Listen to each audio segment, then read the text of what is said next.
अक्षांश और देशांतर के बारे में जानेंगे। देखो इधर से रेखा जो जाता है पूरब और पश्चिम, उसको कहते हैं अक्षांश रेखा। अक्षांश रेखा टोटल है 5 गो, अक्षांश रेखा 5 गो है। बीचों बीच, पृथ्वी के बीचों बीच रेखा जो जाता है उसको कहते हैं विषुवत रेखा, यानी तो भूमध्य रेखा। उसके बाद उससे ऊपर जाता है एक रेखा जिसको कहते हैं कर्क रेखा, और दक्षिणी गोलार्ध में एक रेखा जाता है जिसको कहते हैं मकर रेखा। तो कर्क रेखा और विषुवत रेखा इसको कहते हैं उष्ण कटिबंध, क्योंकि यहाँ गर्मी ज्यादा होता है।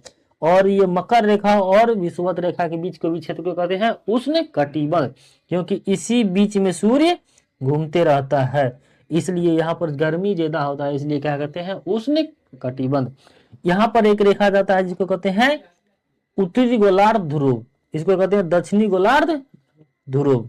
तो इस रेखा के बीच यानी कि कर्क रेखा और ये रेखा के बीच को कहते हैं यहाँ गर्मी और ठंडी दोनों रहता है, इसलिए इसको कहते हैं शीतोष्ण कटिबंध। और दक्षिणी गोलार्ध में भी इस क्षेत्र को कहते हैं शीतोष्ण कटिबंध।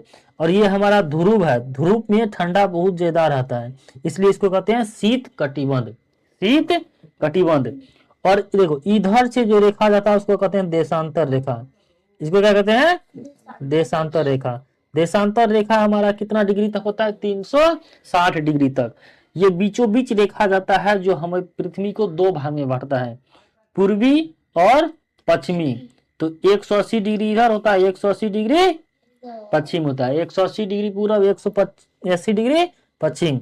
इसमें हमारा भारत जो है, भारत की कहा कितना डिग्री पे है 82.5 डिग्री पे है, भारत कितना डिग्री पे है 82.5 डिग्री पे।